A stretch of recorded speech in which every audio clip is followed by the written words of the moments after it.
Good afternoon. Thank you for joining us today for the Fuchs lecture. The Fuchs Lectureship in Law was established in 1993 to honor the memory of Professor Ralph Fuchs, a distinguished and respected member of the faculty from 1945 until his death in 1985.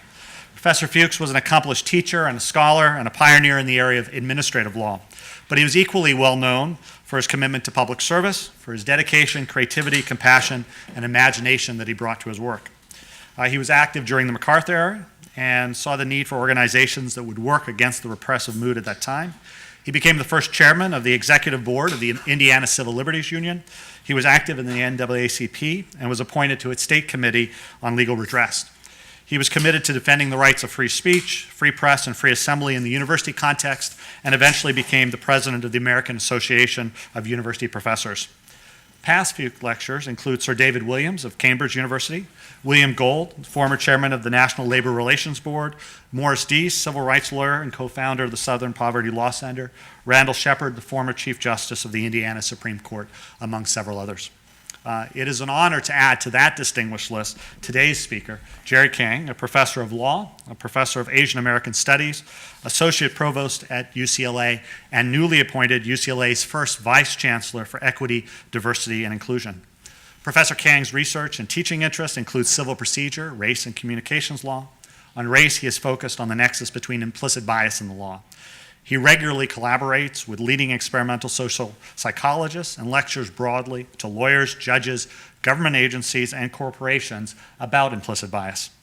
Professor Kang is a member of the American Law Institute, has chaired the American Association of Law Schools section on defamation and privacy. He served on the board of directors of the Electric Privacy Information Center and received numerous awards, including the World Technology Award for Law and Vice President Al Gore's Hammer Award for Reinventing Government. He's also beloved at UCLA. In 1998, he was elected as Professor of the Year. He received the law school's Rudder Award for Excellence of Teaching in 2007, was chosen again for the highest university-wide distinction, the University Distinguished Teaching Award in 2010. He's taught at Harvard, at Georgetown, and was recently the David M. Friedman Fellow at NYU's Strauss Institute. This afternoon, Professor Kang will be speaking on intending equality, how psychological science should inform the law. Please join me in a very warm welcome to Professor Kang.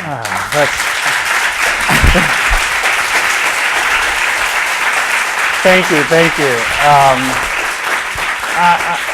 I'm delighted to be here. Thank you for that kind and overly long introduction, Dean Parrish, and for the faculty who know me, who invited me, Professor Karina Wang, Professor Victor Quintanilla. It's a pleasure to be here in all kinds of ways.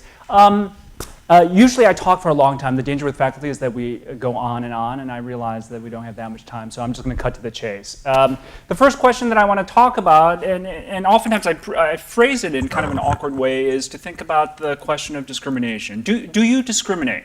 Like, do you discriminate? And you're a bunch of lawyers or lawyers-to-be, and you just think, well, what do you mean by discrimination? Obviously, there's intent, impact. I picked pepperoni instead of cheese. I discriminated between pizza slices. What do you mean? Well, I want to think about it in a broader way, and the way I want to think about it requires us to get more comfortable with what might be called an implicit revolution in the mind sciences. That's arguably happened from about 1985 on. And I usually start where you sit, right? So this very interesting textured brown seat that you're sitting on. Look, that up there, black thing, is a chair. You know it's a chair. You know, if I gave you a different picture of that white thing, it's a chair. It's a chair.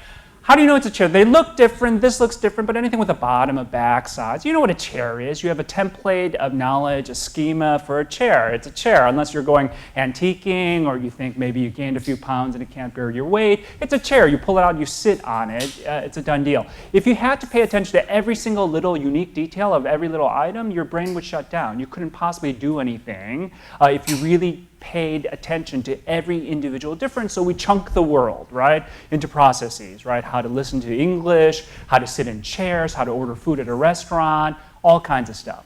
It could not be otherwise. What's interesting is that chunking phenomenon using templates Mental schemas also applies to human beings.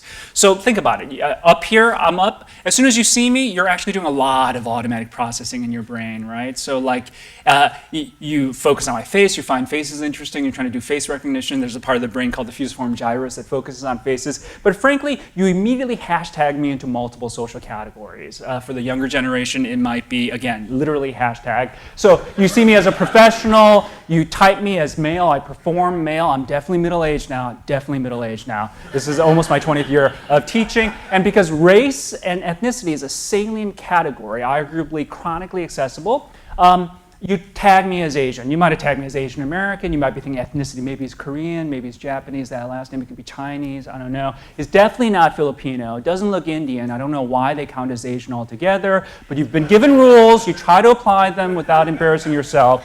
And so you put me into the category Asian, right? But once you hashtag me as Asian, then in some sense you formed a memory, right, an association. And everything you've ever tagged as Asian in your entire life is potentially activated.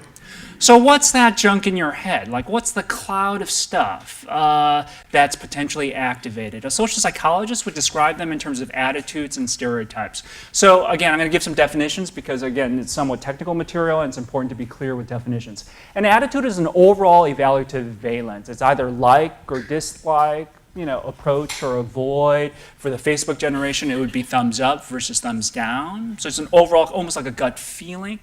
In some sense. A stereotype is something different. A stereotype is a trait that you associate probabilistically with a category. So if I ask you to think about birds, you think about the trait fly. You know that not all birds fly. Like the chickens you tend to eat can't possibly fly. Ostriches, like penguins I think are birds. They swim, they don't fly. But when you think about the category bird, you think of the trait fly, right? How could it be otherwise?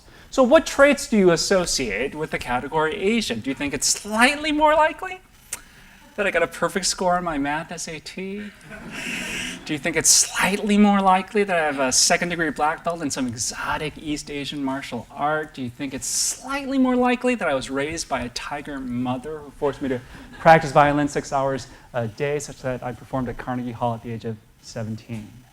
So it turns out 2 out of those 3 are true. Discuss. The point is, you got junk in your head, and there's decades of social psychological research that says on the margins, attitudes and stereotypes matter. Like if you like my people, if I approach you, you might smile. If you dislike my people, you might kind of flinch, right? How could it be otherwise? At least on the margins, right?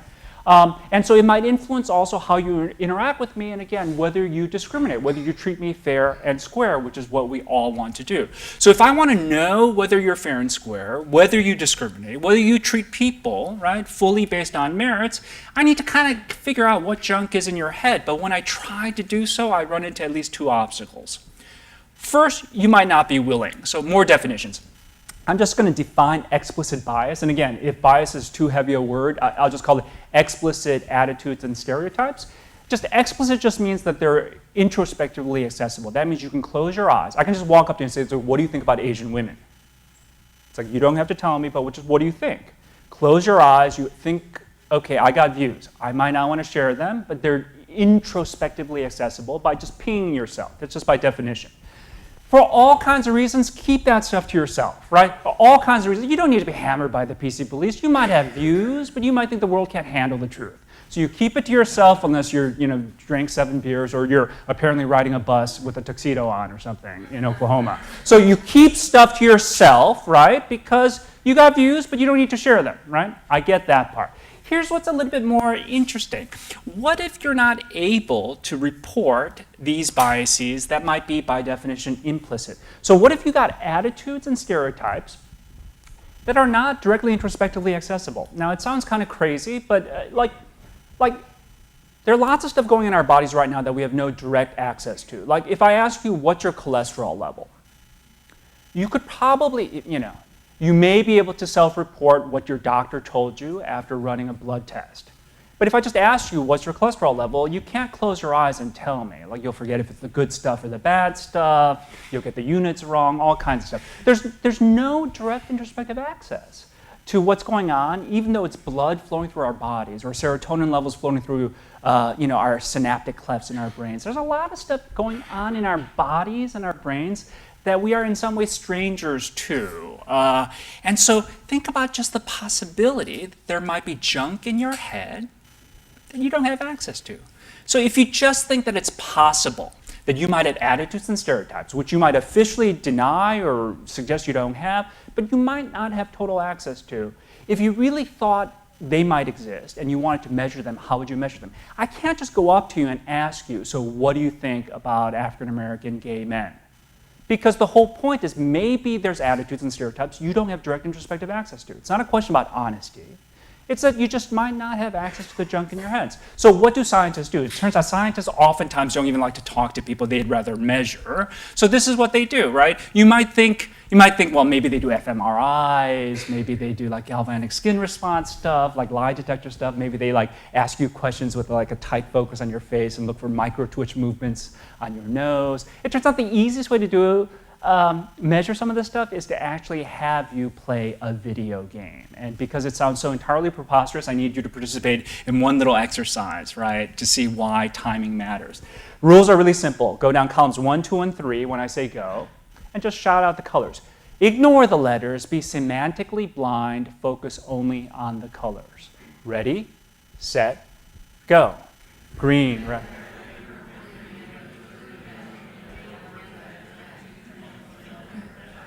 Pretty fast, lots of variance. Okay, here we go. Maybe it's just a practice effect. Be very clear on the instructions. It is your legal obligation. Let's say the state of Indiana has passed a law. Be semantically blind, don't cheat, focus only on the colors. Ready, set, go.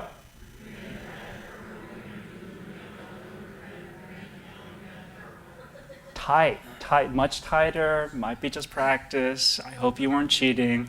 Third time should be a charm. Ready, set, go.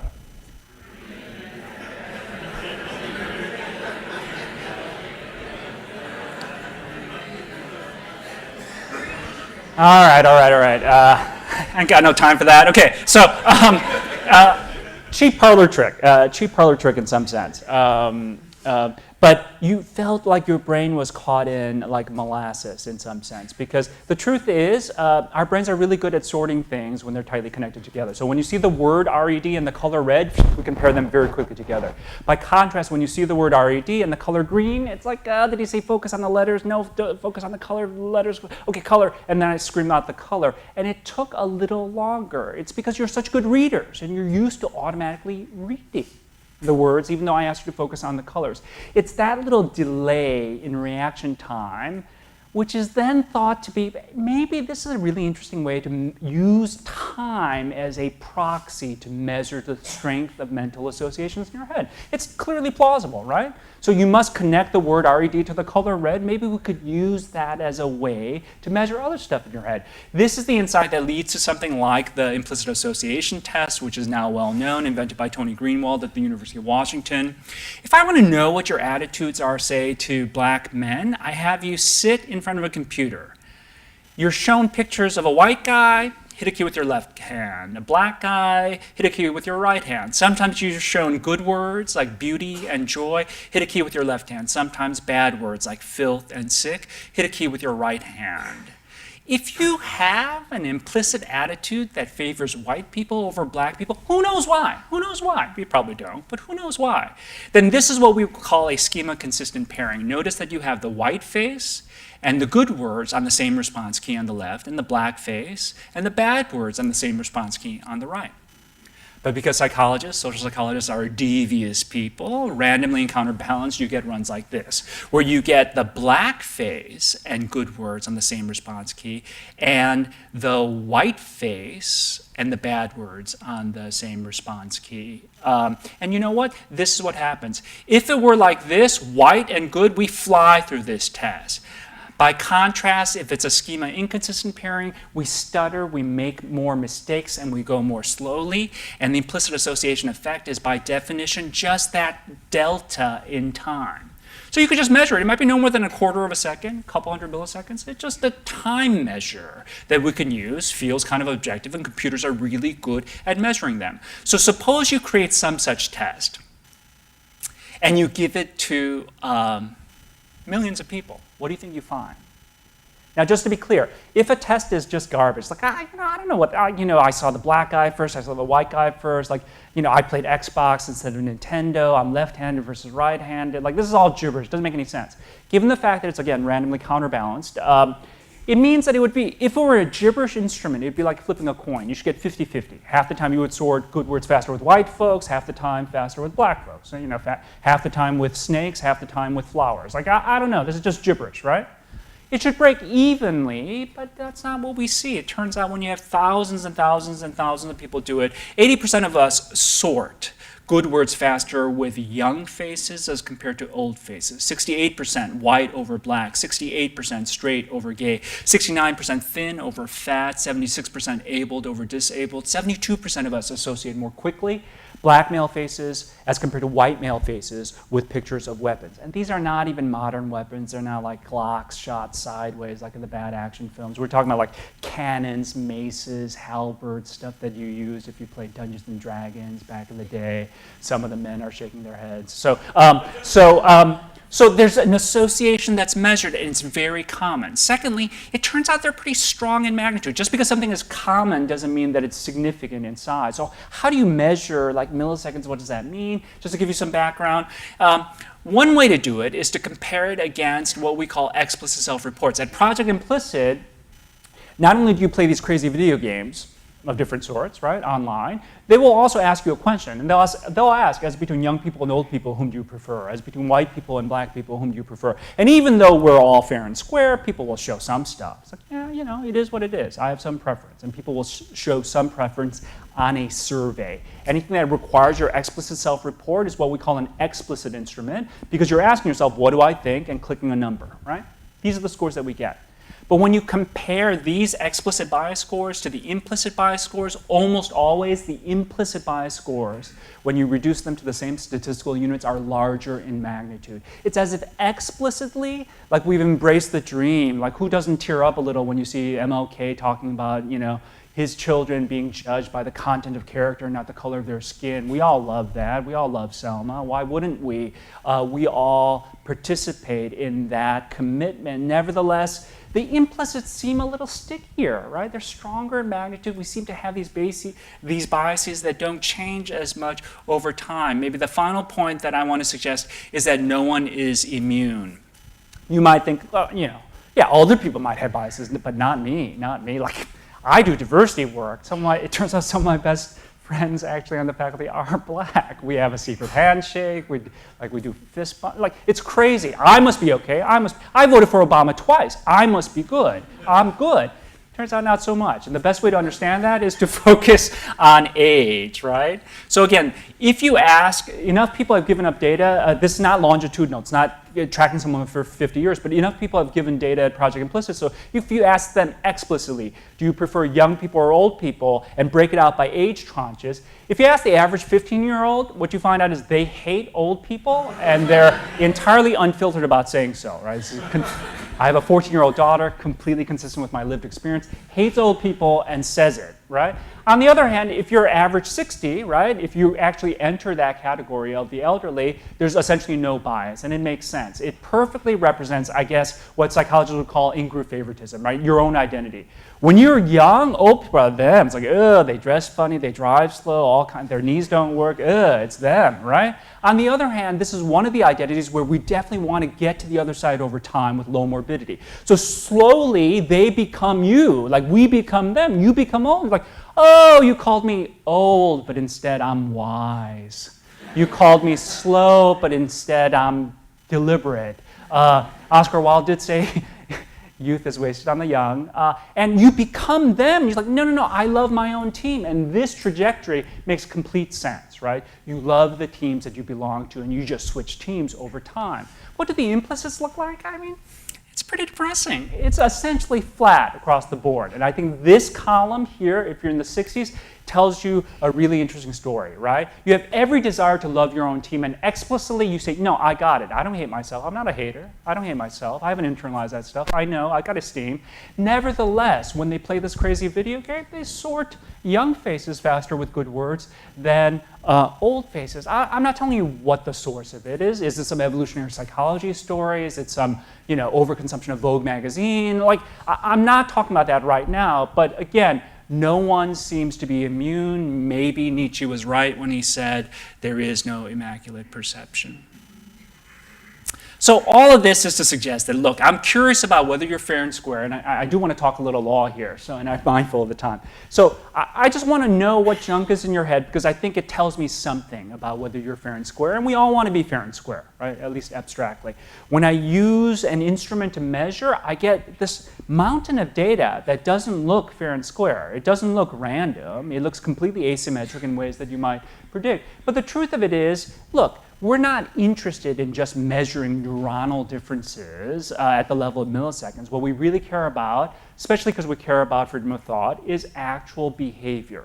If these little time milliseconds don't actually predict real changes in behavior like discrimination, whether you hire people or fire people, who cares, right? It's something that maybe social psychologists can get tenure on, lawyers got more important things to do, right? We've got to move on, focus on actual behavior. I don't have time to go into any great detail of all this stuff, but I do suggest, and I'll explain a little bit more about what the context means, that there's been a lot of studies that have correlated, at least, these reaction time measures, how quickly you play a crazy video game, with differences in what looks like real-world behavior that you might care about. For example, it might predict who gets called back on resumes, even though they're identical. It might predict how awkward your body language is in a speed date interview, whether you hire a man over a woman, even though the portfolio is exactly the same, whose budgets are cut in times of economic crisis, how interns actually give particular treatments for myocardial infarction or not, the speed of shooting African Americans, at least in simulations, and cops' use of force, or indeed abuse of force out in the real field. So there seems to be a there, although again, you should be extremely skeptical of everything I say, and again, you would want to pull the studies and try to figure out what's going on. But given limited time, what I want to try to do is try to pivot to the law and suggest the following. If it's true that we got junk in our heads that alters our behavior with people, and we don't even know about it, but now really smart scientists have found out ways to measure it and demonstrate that there's some probabilistic connection between implicit biases as measured by reaction time measures and actual behavior, including, again, how quickly we draw a gun. If they've demonstrated that, what are the legal and social implications? Right? And how should we think about it more broadly? For the past 12 years easily, I've been pushing forward a school of thought that I call behavioral realism. And behavioral realism is really, it sounds overly fancy to call it a school of thought. It's just a 3-step process. Number one, look, identify new science, mind sciences that describe our behavior and decision making. So again, really smart people from neuroscience, social psychology, cognitive science, sociology, economics are giving us better and better models of how our brains operate, how we interact with each other. That's really important, right? In this specific context, what I'm trying to emphasize is the following. What the science has shown is that we discriminate, and by discriminate I mean even if it's an identical performance, the exact same memo, we will actually assess it differently, right? Exact same threat, we will respond differently. So I mean it in a very narrow sense, discrimination, right? I'm putting structural stuff, historical stuff aside. I mean really narrow sense, like failing an audit study. And we discriminate without conscious intent. By just to be clear, conscious means self-aware via direct introspection, and by intent I mean purposeful, the highest level of culpability in the model penal code. We're motivated to act because of the racial consequences, not in spite. The racial consequences provide the justification for your action, not just a regrettable side effect. So that's what I mean by conscious intent. What I'm saying is we discriminate even without conscious intent. That's what any psychologist worth their weight in salt would tell you. It happens all the time, okay? So that's what we found. Step number 2 would require us to look at our laws and say, okay, well, what do our laws say? And then to actually mine the laws almost archaeologically for embedded folk wisdom, because there's always folk wisdom. I mean, law is all about punishment, about deterrence, about setting norms. Of course, there's a folk psychology built into the laws. Like, why would you give treble damages in antitrust? It's because we have some conception of how hard it's to find and how to punish people and multiply by 3, and that's the right number.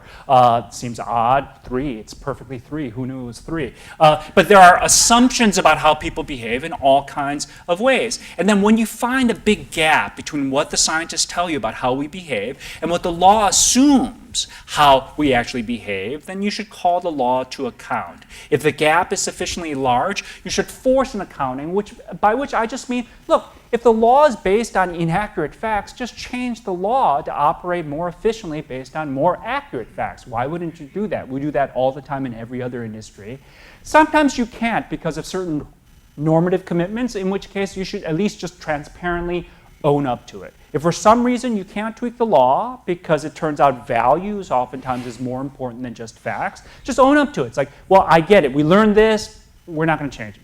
We could imagine living in a purely religious society where we actually embrace the holy text, and the holy text tells us that the earth is only 5,000 years old. If scientists tell us, you know what, we've done some carbon dating, I think that number's a little off. It's a little off. And even if society decides in all other fields we will use carbon dating technologies and understand isotopes and use that to build bridges or create medicines, other kinds of stuff, right? You still might decide, you know what? We have a set of values, and our value says this is a holy text, so we will not accept that bit of information. As long as you do it transparently, I'm actually okay with it. Just own it is my point. That's all I mean by forcing and accounting. Either fix the law to be more consistent and rational, less hypocritical, or just own it. It's like, you know what? We don't really care. We don't really care because that's who we are. At least I know who you are, right, at that point. If that's the methodology, what might that do to the science of, the law of equality? So, like, you know, I'm talking at a pretty general level in part because this is a mixed audience, and for people who are experts on either constitutional law or employment discrimination law, this will seem both superficial and short. But the truth of it is, huge swatches of anti-discrimination law is obsessed or focused on conscious intent. Again, just to be clear, conscious intent is defined quite narrowly above in my talk. It's not surprising that that was the threat model, because if you think about when the laws were created, whether it's the Equal Protection Clause after the Civil War or the Civil Rights laws in the 1960s, the real threat were people who intended to harm you because of who you are. It was not an accident. Like, people were throwing like dogs at you and hoses at you. It wasn't an accident. It's like, oh, we just want to clean the sidewalks. No, we're targeting you for a reason. That was the threat model, and it's clear that the law understood that as the threat model. We see this in multiple bodies of doctrine, including the Equal Protection Clause and certainly disparate treatment, if not disparate impact, within Title VII. Just to give you some sense, as a refresher, you should know, again, the Equal Protection Clause, as a teacher, I always point to text, is the 14th Amendment, Section 1. You have grandiloquent phrases like this, right? Nor shall any state deny, blah, blah, blah. It just says the equal protection of the laws, right? That's the only text you got. What does that mean, right? Whenever you have vague language, you know that courts always operationalize it through a doctrine. The doctrine is a complex machine.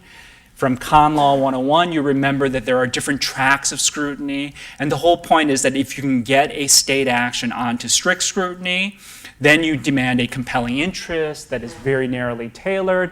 And in truth, certainly in the race space, it's very difficult to survive this scrutiny. This is how we have operationalized, almost as a machine, right? A doctrinal cranking machine, this idea of equal protection of the laws. And the real game then becomes, well, look, if you want to knock something down, it's all about how do you actually get to strict scrutiny. That is the only question that we have, right? Because if you want to knock something down, you get to strict scrutiny. One of the triggers, as you know, is whether or not there's intent to harm based on race. Merely disparate impact doesn't count, doesn't get you to strict scrutiny. Right? This is the lesson of Washington versus Davis. Washington versus Davis was terrified that if you just looked at mere disparate impact, you would give strict scrutiny to everything. Because we have disparate impact amongst the races on almost everything, every tax policy, right? Every educational policy, every test score, right? In some sense, you would see disparate impact, at which point, if you're going to actually scrutinize that under strict scrutiny, we'd have to burn the whole house down. And we couldn't possibly do that. Now, many people say, yeah, burn the house down. That's the point of legal critique and reform. Lawyers, on the other hand, like, you know, most of us are like, yeah, you can tweak the house, don't burn the house down. And so there's a real anxiety here. And just to be clear, it's, again, the kind of intent to harm based on race is not just in spite of, but again, in cases like personal administrators versus Feeney, it's really because of. So the only thing that triggers strict scrutiny in equal protection law, again, is this idea that you intended to harm minorities because they were minorities, right? And that's it. That's the way the equal protection analysis model has come out. I'll give you one more example, Title VII, Civil Rights Act of 1964. Again, since I pay close attention to text, this is not disparate impact, this is what we call disparate treatment. But here's the text, right? It says, basically, employers, right, if they discriminate against any individual because of race, gender, other kinds of stuff. And the elements of Title VII, right, presumably you also here need an intent, right, maybe a conscious intent to harm people based on race or gender. How do I know that? I didn't look it up on Wikipedia, but I did look it up on a Westlaw treatise, which is arguably close. So the point here is, this is like, you know, what do we know about law? It's whatever the last, you know, it's whatever Google tells us. This is what the law is, because Google told us. It's proof of a discriminatory motivation is required. That's what Westlaw tells you. That's what the average practitioner will then follow up on. Like, is that really true? Like, serious academics can push on that. It said because of, but proof of a discriminatory motivation is required. What's discriminatory motivation? It feels like you're really targeting people because they are who they are. Like, I'm going to go after Latino people because they're Latino. That's what it means to have a discriminatory motivation. Now, it's true that it's very, of course, you have to prove this in 1,000 different ways, and the direct evidence is always really difficult to find, so oftentimes you use circumstantial evidence. But without getting too mired in the details, in very important swatches of law, both Title VII disparate treatment theory and equal protection clause, what you find is that the threat model was to counter conscious intent, harm that was actually motivated by conscious intent. That's what discrimination is understood to be. Okay, third step. So we have this idea of what the mind scientists have told us. We have this kind of old law built out. Like, again, can you imagine using a computer or a car or any kind of vehicle transportation technology that was built in the 1860s or the 1960s? But that's what fresh law looks like in some sense. So we have a set of laws that are focusing on conscious intent as the real driver for violations of either equal protection and or disparate treatment. So what would happen if we accounted for the gap? Look, here's what you would do as a basic policy person. You're like, look, if you're only looking for conscious intent, you're blind to real harm that scientists can now actually measure, right? How do we know that there's real harm? Again, I suggested there are these studies that suggest that there's predictive validity, but I'll give you some more examples, right? So this is more math than you actually want to know, but when scientists, because it turns out scientists start bickering back and forth, when they want to try to figure out how big of an effect there is, they create some sort of effect size measure. There's something called R, called the Pearson's R correlation. It measures the degree of linear relationship between X and Y variables. It goes from -1 to 1. 0 means there's no linear relationship whatsoever. Long story short, when a meta-analysis, which actually looks at all the studies published and unpublished in the literature, is done for the first time in 2009, Tony Greenwald finds an R of 0.236 on sensitive domains. I completely understand that you went to law school for a reason, and that number is completely meaningless to you. I totally get it, right? So let's just assume that that's the case. It turns out Tony Greenwald invented the IAT, so if you're a skeptical cross-examiner, you say, well, come on, you invented the test. You're trying to pump up this number, right? It's probably not 0.236, you just want it high, because why not create a test that's perfectly diagnostic of racist things? Everyone would want to do that. In another meta-analysis produced by Oswald et al., by a bunch of people who really hate this work. They've come after Tony Greenwald, Mazu Banazi, me, by name. They are part of a limited liability corporation that makes a lot of money defending corporations who are sued. I'm happy at any time to turn over tax returns. I get paid to give talks as well, but I'm happy to see the different orders of magnitude if you're actually following the money. I've made that clear. But you should be skeptical on all sides, right? That we're all politically motivated. When they do this analysis, they come out with another number, R equals 0.15. Now, the two things are interesting. Again, I understand these numbers mean nothing to you, right, in some sense. You have no actual understanding of, neither do I in some sense, no natural sense of what these numbers actually might mean. But what's interesting is that scientists recognize that data constantly misbehave. Data won't listen to the people who collected the data. So if you're just a law professor, you could just say stuff, right? And this is my opinion, and I've read some indeterminate text to say this is my opinion. But scientists actually are disciplined by a different set. And so again, even if Oswald et al. Wanted 0, and even if Greenwald wanted 1, they couldn't get it. They couldn't get it. The numbers are what they are. So let's try to figure out what this number is. A debater's trick is just to accept the other side's number as correct. I'm not going to do dueling experts right now. R equals 0.15 is what the team that hates this literature and wants to minimize it finds. What does that mean? Well, let's think about medical common sense. Some of you might be taking aspirin to reduce your risk of death by heart attack. What is the correlation in R levels between aspirin and that reduced risk? It's R equals 0.02. Chemotherapy and surviving breast cancer, R equals 0.03. Ever smoking and lung cancer, R equals 0.08. I sat down next to a lung expert and I said, really, is that true? And she said, yeah, I think it's true. I said, no. And she said, yeah, I think it's true. She tells me, even if you're about to die, the nastiest, like emphysema, only about 20% of those people get lung cancer. So it turns out most people who don't smoke don't get lung cancer. Most people who smoke don't get lung cancer. Knowing that someone smoked gives you very little diagnostic information about whether or not you'll get lung cancer. We know so little. I still tell my kid, don't smoke, you'll get lung cancer. Give you another example. Low-level lead exposure and reduced childhood IQ, 0.12. If a kid in the corner is sucking on lead paint, like on a windowsill, I'm not calculating, well, is that an in-group kid or an out-group kid? Was the house painted after 1976? I think EPA regulations changed after that. I'm confident. Or like, oh, it's lead, but it's only 0.12. Have at it. Have at it. No, I go like, I don't know. Why do I think so? Because I think lead actually decreases like your brain. And how do I know? I probably read it in USA Today someplace. I don't know. I mean, I read it. How do you know? But what I'm trying to suggest is that we often have epistemic double standards, where on any position we dislike, we require metaphysical certainty. On any position we embrace, we of course think, any information from, including an info chart off of Wikipedia is enough, right? And so we're all motivated in some sense, but I want you to check what you live every day on, what assumptions drive your daily behavior, whether you're popping a vitamin, drinking only 2 beers versus 4 beers a day, whatever it is that you do, we constantly operate on a basis of common sense. And what I'm trying to suggest is, for all kinds of reasons, there's a there of significance.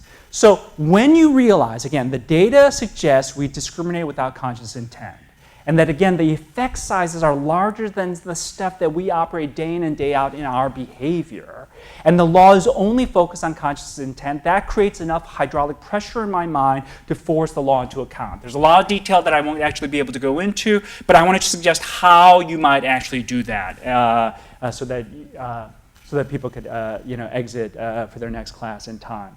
So if you think there is some such pressure, what might we do? And I want to suggest that we want to be more mindful of a broader set of strategies. So obviously in the American legal tradition, we focus mostly about courts, not even administrative agencies, even in a Fuchs lecture. So the point is, think about it. How might federal courts alter their doctrine as a function of these basic insights? The truth is, equal protection, good luck on that. It would require overturning Washington versus Davis, which lots of people would like to do. Very unlikely. I think the best case scenario of finding a little bit of wiggle room is to actually establish very clearly that the scientists and the policymakers have set up best practices that clearly decrease the amount of discrimination that's caused by implicit biases, The government nevertheless steadfastly refuses to adopt those practices, in which case you can sue for a violation of equal protection and ask only for limited injunctive relief and not anything like dollars. That would be the best case scenario, to go after an equal protection violation by the state, in my view, but it won't be a wholesale demolition of the intent doctrine. I think disparate treatment is an interesting place, right? It's textually possible. Just to be very clear, it says, the statute itself says, an unemployment practice, right, an adverse employment decision, that is because of race and sex, not because it was consciously motivated by a hatred of. It just says because of. Because of suggests causation, and as long as we're careful, there's textual room to take causation seriously and not focus only on things like conscious or ill-intended animus. And you can find, the great thing about law is that sometimes you can find support in odd places. If you know this case, right, Ricky versus De Stefano, this was a case where a bunch of white firefighters actually sued the city successfully because the city had decided to scrap a test that seemed to have a disparate impact on underrepresented firefighters. And when the white plaintiffs, right, succeeded in this Title VII case, you had language like this, which is, I think, incredibly interesting, right? The Supreme Court said the following: whatever the city's ultimate aim, however well-intentioned or benevolent it might have seemed, the city made its employment decision because of race. It was not a conscious intent to harm people. Good intentions, right, don't matter. In this case, to protect white firefighters, the Supreme Court said, look, Title VII is only about causality. If race caused the different employment action, that's what we should be sensitive to. And there's reasons to suggest that, again, implicit biases, especially when you decide not to adopt better practices that counter them, the implicit biases would be the cause of treating people differently on the basis of race. So with law, you can find sufficiently interesting resources from places that you did not expect. I'll go for a few more minutes and then pause for Q&A.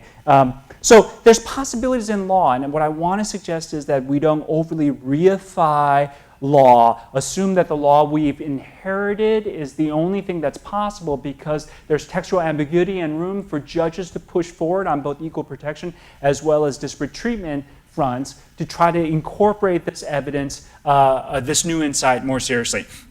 I should also tell you that there's lots of fights about whether you allow expert testimony in, and courts have gone in all kinds of ways. I don't have time to talk about the details, but I think for lots of reasons why we allow in expert testimony in a whole other set of fields, it would be hard to keep all of this out. The only money quote that I want to actually give to you is the fact that this is the only thing, right? When you see, like, the inventor of the IoT, Tony Greenwald, sometimes his testimony is admitted, sometimes it's not admitted. But here's the thing that I want you to focus on, right?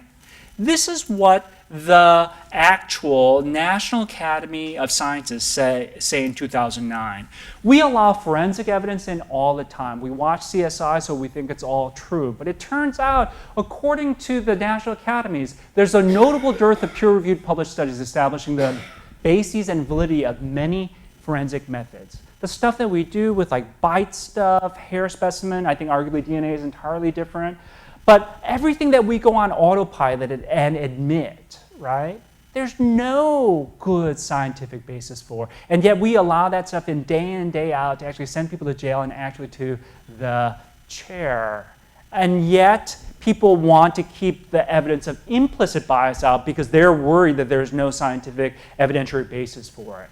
So in some sense, it might be just an act of politics. Look, we don't allow this information in because it seems to give too many excuses to folks of color and other kinds of stuff. We will allow this stuff in because it sends those people to jail, right? It might be just an act of politics, but as a law professor, in some ways, I'm deeply optimistic. I can't think it's only politics. And when you ask people who might be, again, confused, if you allow this kind of information, how could you not allow this kind of information in if from a scientific perspective they are of equal value and of equal validity. And so that's an argument that we can press. But the final thing that I want to suggest is that maybe courts aren't where the action's at. And I know it's something really crazy to say inside of a law school since you're tired of reading cases, but maybe it's beyond evidence in different kinds of ways, and maybe it's even beyond federal courts. Like, here's one example. Maybe this talk about implicit bias, and just to remind you, the FBI director, Comey, talks about unconscious biases as one of the reasons why cops might have such an awkward relationship with the communities that they serve. Maybe all we need is for this kind of information to enter the zeitgeist and not necessarily be admitted as expert testimony in a particular case. I'll give you an example. There's a really interesting case called McReynolds versus Merrill Lynch. It allowed, essentially, a particular class action of African-American brokers in Merrill Lynch to be certified. Once you certify the class action, of course, Merrill Lynch immediately actually settles. But here's what's really interesting. This is the language. This is what a Seventh Circuit judge says. Because Merrill Lynch acted like little fraternities, our term, but their meaning. And look at the psychological analysis. If they are white, they, or some of them anyway, are more comfortable teaming with other white brokers. Obviously, they have their eyes on the color green on the bottom line, but there's bound to be uncertainty, and people tend to base decisions on emotions, preconceptions, want of objective criteria. And so there's this kind of language that is deeply sensitive to the underlying psychology. There's other stuff about creating a vicious cycle, right? And how it is that brokers could be treated differently. Like, so think about cumulative disadvantage. If you get different opportunities at the very beginning of your career, how it could build up in a particular kind of way, where little differences actually accumulate to big consequences. And this opinion flags all that. There's no footnotes to any social psychological research. There's no footnotes whatsoever to actual experiments, right? And nevertheless, it allows this judge to certify class action after a case called Walmart, where everyone thought that after Walmart you can possibly certify class action. And that leads to actually these particular plaintiffs getting important relief. Do you know who wrote this opinion? Richard Posner. Posner, if you know anything, I mean, he's the grand poobah of law and economics, fiercely libertarian, fiercely skeptical, fiercely contrarian, right, overly prolific. And back in the day, this guy was not the kind of guy who would support any of this stuff, and nevertheless, and again, he might be changing on a lot of different things right at the very end, trying to leave a slightly different legacy. But what I'm trying to say is that maybe you don't actually have to get evidence in the form of expert testimony that goes through, again, Daubert review to actually change a case. If you can change the zeitgeist, if as you're having a glass of wine with a judge, it just becomes entirely normal to talk about system 1 and system 2 in the brain, about explicit versus implicit, about attitude versus stereotype, about in-group favoritism versus out-group derogation. If it's only cool and intelligent, oh, like, did you read that recent book? Of course you read that recent book, because all cool, intelligent people read that recent book. Did you watch that movie? Oh, did you hear about transaction cost economics? Oh, did you hear about implicit biases and stereotype threat? Oh, yes, I know about stereotype threat. Like, what stereotype threat? Right? People think that it's cool to know and to be in the know. It has entered potentially a zeitgeist where now it is changing people's minds and maybe even opinions without evidence. And I want to suggest not only can we get beyond just evidence, we can maybe get beyond courts and talk about legislators, but even ultimately, and I'll close with this, the possibility that we can get even beyond lawmakers, right? When you think about what law school teaches you and the privileging of essentially appellate opinions, you think everything goes on at the level of a judicial opinion written by a circuit court of appeals, and the truth of it is that's just not true. Not true. There's administrative agencies, all kinds of stuff. But I've spoken to a huge number of law firms, corporations, even judges, and they seem to be entirely hungry at doing better, because notwithstanding all the differences that divide us, everyone is committed in some sense to a tournament of merit, where if you have exactly the same performance, unless you can articulate transparently why you would score one better than the other, you should give it the same score. And when you're faced with overwhelming evidence that we fail on that basic test of minimal equality, people want to do better. People want better and best practices on how we assess people, how we invest in their human capital, what kinds of environments allow some people to flourish, notwithstanding they're being part of something that doesn't quite rise up to critical mass. And so lawyers, law students, policymakers, we're all problem solvers. And it might well be that we can inject these ideas, these insights, this ethic of being more realistic with the facts on the ground, transparent with the norms that we have in our hearts and our institutions, to actually change ex ante, proactively, structurally, the institutions that we actually operate in. And that's the gambit that I've been actually playing, where I'm just all interested in direct injection. I want to go to the boards, I want to go to the law firms, the managing partners, and say, look, here's 10 things you can do. I get it. 8, 9, 10, too expensive. You're not going to do them. But you can do 1 through 4, and you don't need to be sued, right? There needs to be no litigation, because there's enough agreement on some basic principles, a lowest common denominator that allows us to do the right thing. My conclusion is this, and again, I had to skip a lot, and I'm happy to go into detail with Q&A. When we think about intent, we think about intent and discrimination. The whole question from Washington versus Davis on, if you're actually a law student, is to think about intent and discrimination, how much intent is necessary. And what I've realized through the course of my work is that that's in fact exactly the wrong question. The fact that we discriminate, the fact that you have implicit biases, and sometimes judges and lawyers get really upset with me and they come up to me and after the talk really excited / agitated, at which point I walk away and say, back off, back off. But in some sense, it's entirely banal that you might have implicit biases as measured by a reaction time game. If you actually had 0 implicit biases, you'd be slightly a freak of nature. I'm not that interested. It's actually not about you that you might take one of these tests and get an implicit bias score that you find, oh, this is surprising, slightly embarrassing.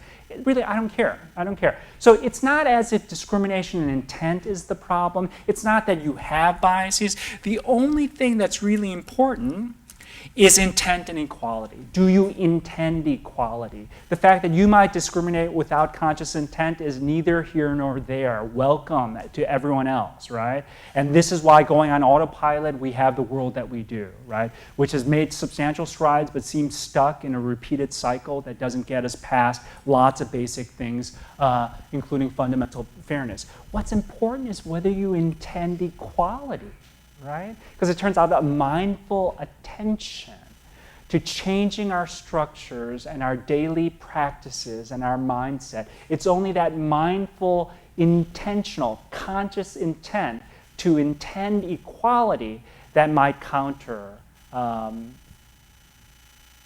implicit biases that wash over us all. Thank you for your attention.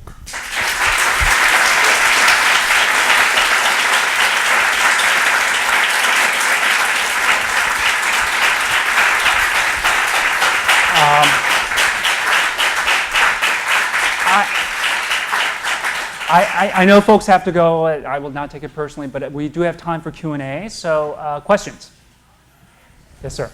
In my experience with equal protection law, it tends to happen in our current situation that whenever more strict requirements are made in an anti-discrimination sense, they also tend to hamper efforts to rectify old problems. So affirmative action has been very much handicapped by the same equal protection law that was, that resulted in Brown and all of that sort of thing. So is the hope that the cost of maybe increasing the level again will be less than the benefit, or is there some way to avoid that happening again? Yeah.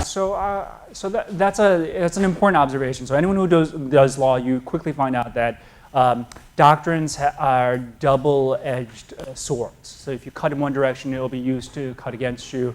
And let me be clear, even though I have a deep commitment to getting the facts right and a certain kind of empiricism, I am not entirely naive. What I mean by that is that facts alone never dictate what policies are adopted. Facts only conjoined with values and essentially political commitments actually dictate results. So I want to be clear on that. And so if that's so, that again, facts alone don't do anything, and if, again, doctrine always cuts in both directions. So even if you think you're using it to do justice, it might be cutting the other way to do injustice. For example, race-conscious affirmative action programs, which are obviously reviewed under strict scrutiny for government affirmative action, are increasingly outlawed by state legislatures.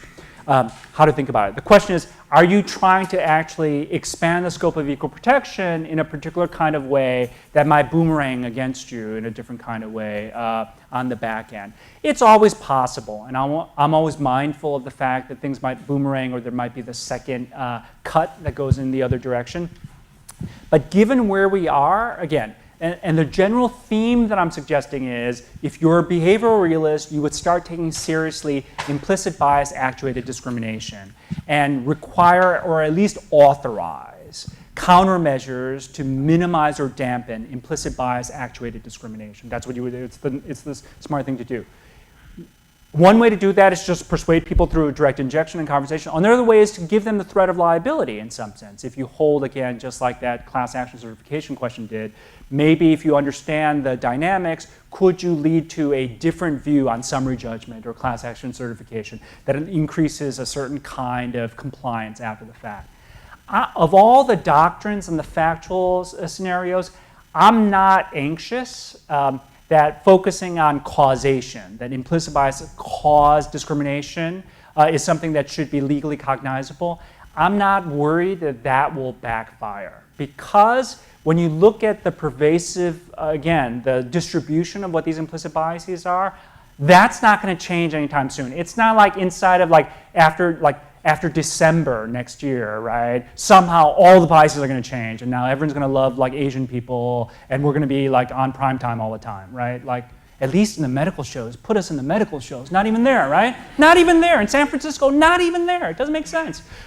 So the point is, I'm not anxious about the facts whipping around in a particular kind of way. And again, even though I'm a lawyer, and so I understand what advocacy means, I mean my commitment to empiricism to actually be genuine. I'm not playing both sides here in the sense that there's always a risk of what people call empirical fragility. If you base your policy on a set of facts and the facts turn out to be wrong, what do? I'm willing to back away and say, look, I thought it was right factually. It turns out it's been demonstrated to be wrong. It doesn't work, or it's not the source of the problem. I have to be willing to back away, right? And I'm not doing this just as a political question. So of all places, this area I don't fear will like boomerang in ways that I think are inconsistent with my commitments to basic fairness. And again, how could it, right?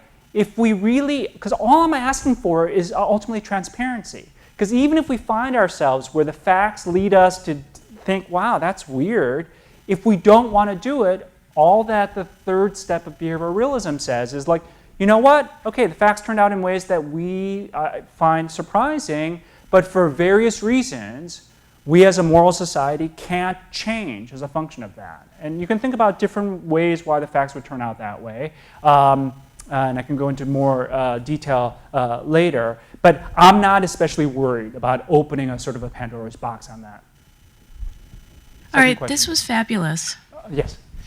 So does telling people about their implicit biases actually reduce the extent to which they're going to discriminate in real life? I've seen conflicting evidence on this. Yeah.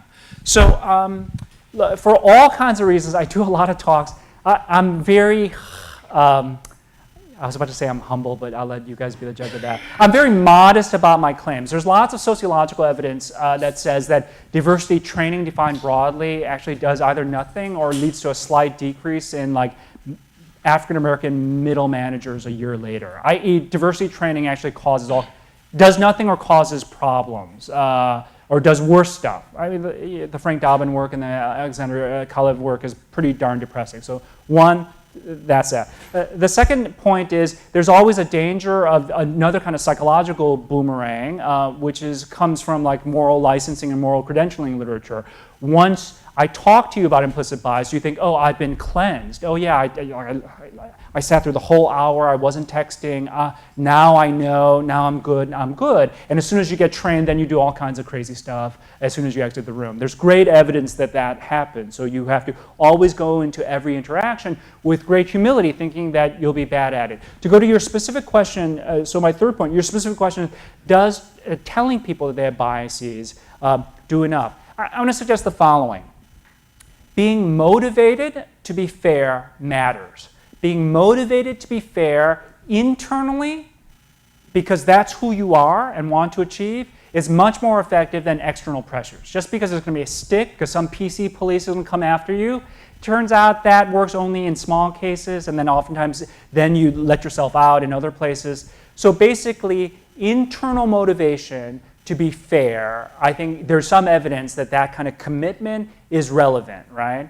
But I'm most interested in changes of behavior that become almost habit-like or structure-driven. So I do talk to people, and I think knowledge of implicit biases and also reminders that, look, I don't care what your politics are, but you don't want to be that guy. You don't want to fail an audit study where the exact same paper is graded differently just because a guy wrote it, you thought, versus a girl wrote it. It doesn't make any sense. Like, who wants to be that guy, right? No one seeks to be that guy, right? So I remind people about the basic normative commitment to want to be fair. Again, we have different conceptions of justice, but there are lots of things we do agree with. So when you tell people you're not fair currently, but everyone wants to be fair and tap into an internal motivation, I think you've set up the right conditions. Now, again, the fourth point is, but I would never trust kind of hortatory commandments as well as assumptions that behavior will follow. It's really about structure, right? So if I think that that's the case, then I want to try to design procedures that likely decrease accidents by designing better systems, right? So you have to think of it as an engineer, like a safety engineer. So we all get motivated, but that might mean, hey, we have a slightly different way that we think about interview processes. We've decided to do slightly more structured interviews. When we send out interviewers, we don't send out the same person all the time. We send out teams of 3 and make sure there's at least a man and a woman. Different kinds of people attract different kinds of behaviors. We will always ask at least 3 questions in common amongst all applicants, right? Instead of just going on gut in different kinds of ways. You could add different questions. You could do it in different orders, but at least 3 questions so that you can cross-compare answers. So there are ways to, for example, to do interviews. There are ways to actually think about portfolios and how to measure them. There are all kinds of ways where we can do things better. And even though I need to get buy-in by,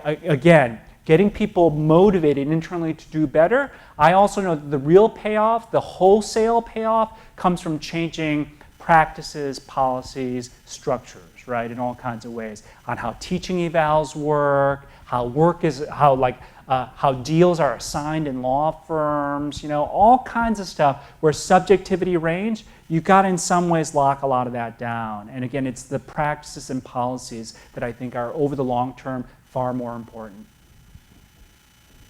Yes?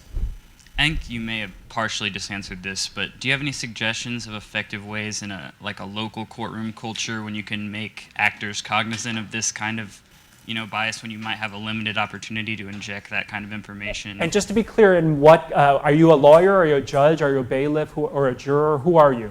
An attorney. Yeah. So it can be different things, right? Right. As an attorney, what can you do? I think there's some good evidence that this is not tightly connected necessarily with implicit bias work, but there's good evidence that actually trying to submerge race and gender because you think, well, this is awkward, we don't want people to think about it, and if you think about it, then it might be. There's some decent evidence, certainly within jury conversation simulations or other kinds of stuff, that if you try to submerge and not talk about it at all, implicit biases might actually have a greater impact. So I actually like to foreground it, right? So if race is in the air, I think oftentimes it's useful to explicitly say that race is in the air. And I generally recommend, if you want, again, as a lawyer, as an advocate, thinking about how to guarantee equality, if something is in the air about gender, about race, about sexual orientation, I think generally to make people fairer and to check themselves, before, as the kids say, wreck themselves, to force them to check themselves, it's better to foregrounded explicitly. So direct, confrontation in some sense, I think, is more valuable. A couple other points.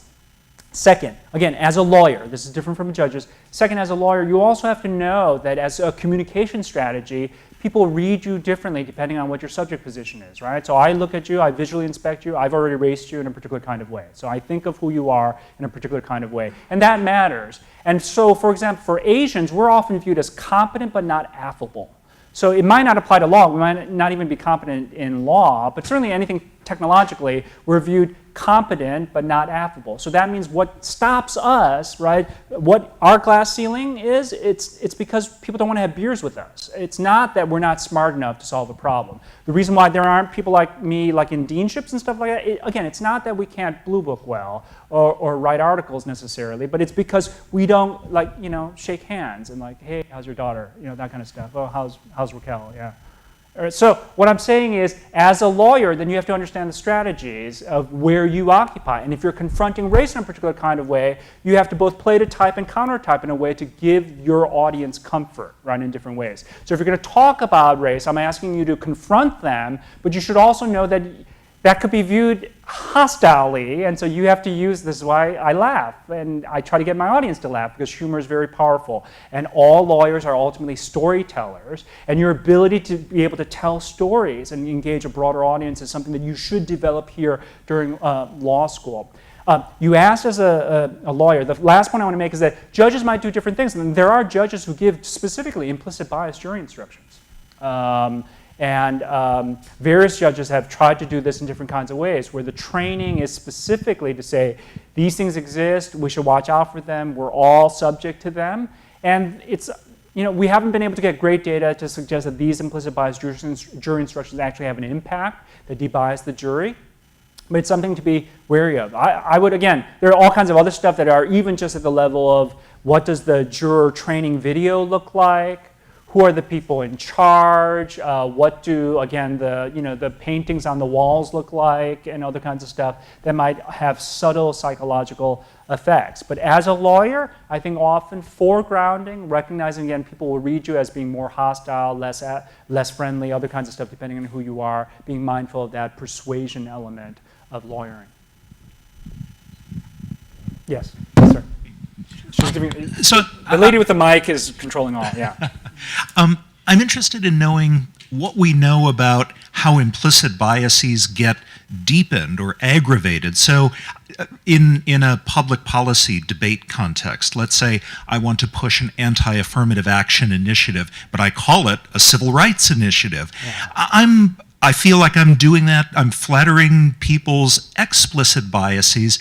Am I also moving their implicit biases? In other words, when dog whistle words are used in public policy debates and all that, should that be part of the evidence that there is an intentional effort to appeal to people's discriminatory instincts, even if they don't realize they have those instincts? That's a great question. I don't have deep insights on this, but I should tell you, look, lawyers advocate. Sometimes they advocate on behalf of causes, sometimes just clients, sometimes the clients are the causes, sometimes not. So it is important to know what persuades, and it is an empirical question, and the truth is, notwithstanding a very, well-paid jury consultancy kind of gig, a lot of people have no idea what really persuades. And so there's increasing evidence on what persuades, and sometimes tapping into implicit attitudes and stereotypes can actually persuade. I mean, this is what, you should know, this is why we have such stereotypical figures in movies and commercials, because they obviously trade on a story that's easy to actually tell. When you have 30 seconds to sell Doritos, what are you going to use at any given moment?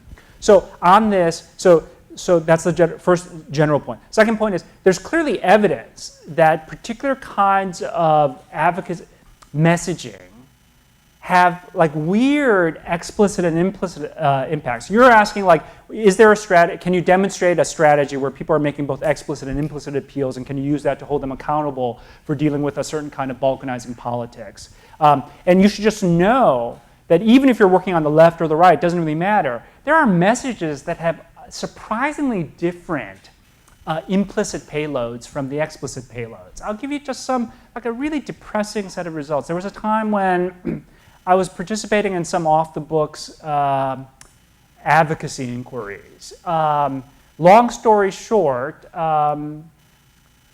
we tested a commercial where we had an African-American family where the father was sitting down with his family, including 2 adorable girls, and reading like, The Little Train That Could, I Think I Can, I Think I Can, family value stuff, all that stuff. Everyone loved the commercial. Family values, they're reading, they're African Americans, but they're still reading, that's great, we love it, we love it. Explicitly, everyone loved it, right? Implicitly, it's heartbreaking. How dark the family was in terms of skin color altered the reactions we got on the implicit bias measures. The lighter the skin in these measures, the better reactions we got. So explicitly, you would never see it. Something as subtle, I mean, it's not subtle. I mean, why am I saying it's subtle? Everyone knows. I mean, especially in the African-American community, actually, especially when no one else is around. Yeah, it's very explicit. People know. It had an impact that was really surprising. Another set of advocacy projects, entirely off the books, although I know this is being filmed. What kinds of humor might decrease biases? Because we see comedians, right, and they're going into it, and on the one hand, like when you see Chris Rock, you're like, damn, he went there, and maybe he's doing the best thing possible and making us have an honest conversation, about race. So maybe that's doing good stuff instead of bad stuff, right? He has that Top 5 movie, which is excellent, although he has the Asian line, like, I don't know, did people see Top 5? It's not a spoiler, but he asks, like, when he finds out his girlfriend has dated an Asian guy before, he interrupts and says, karate guy or nerd guy? Karate Asian or nerd Asian? Because there's only those, which is in fact true. But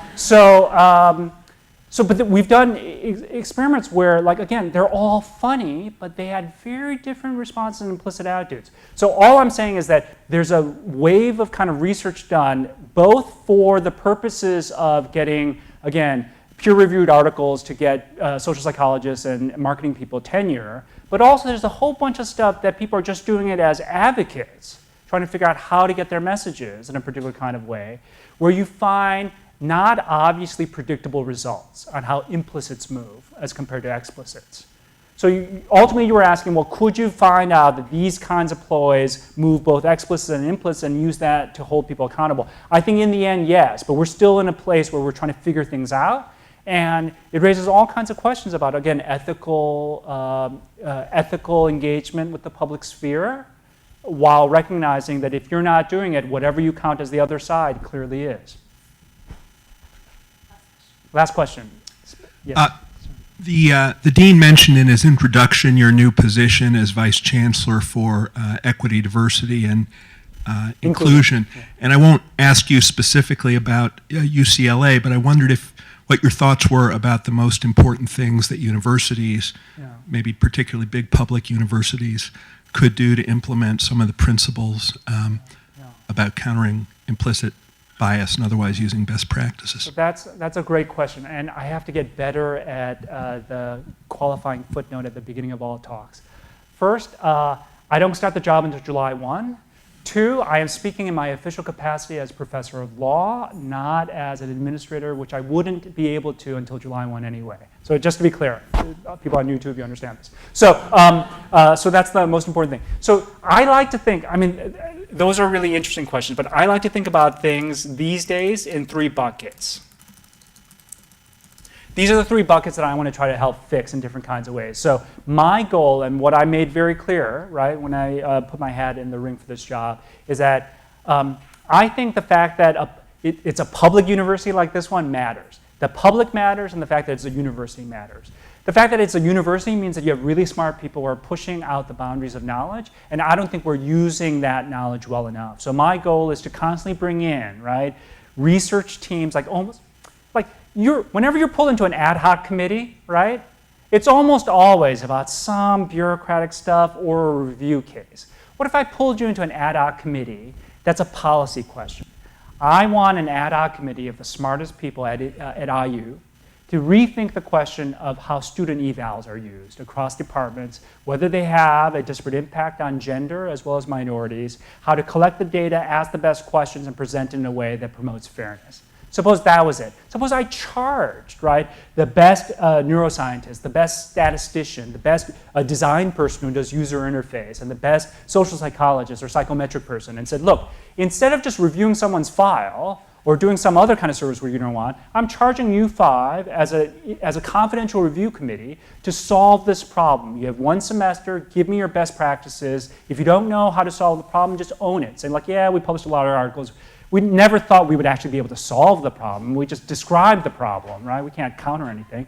At least they can own it. So part of it is the university matters, and I'm going to rebrand questions of equity, diversity, and inclusion as grand intellectual challenges, to the extent that people think of it ultimately as just welfare payments, essentially. If they think it's just political correctness, political orthodoxy, these people, you just have to give them chits, otherwise they're going to burn down the school. I mean, I'm being very blunt here. If that's how you frame equity, diversity, and inclusion, you've already lost the game. The whole point is to talk up to faculty and say, these are real challenges. They're too hard for any one person to solve, but the university matters, and if you're so smart, help me solve the problem.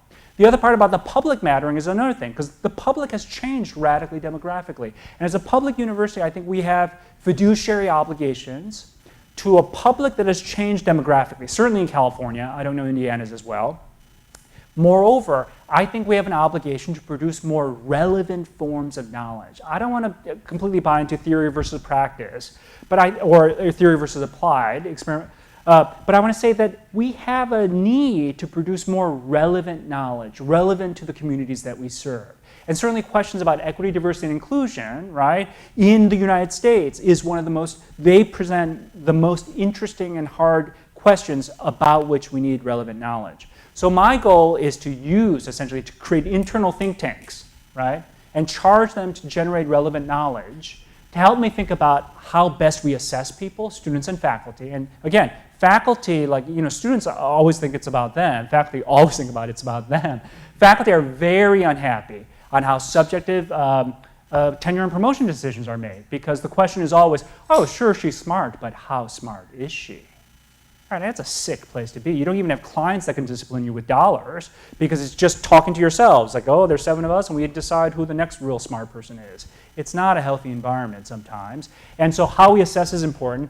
Investment, I mean human capital investment, right? How is it that we give people different trajectories by investing in slightly different ways? So I have views about what kinds of investment. The environment stuff is all deeply connected with, again, Professor Mary Murphy was here, about stereotype threat stuff and how it is how preferences are created and how people are nudged towards belonging or not belonging in particular environments, which change performance drastically. So if you've done any of the stereotype threat literature stuff, so the assessment stuff really speaks to implicit biases, the environment stuff really speaks to the stereotype threat, and again, I'm just focusing on those little bodies of knowledge within experimental social psychology, and I suspect in other fields, again, you can get lots of evidence-based reforms that are significant.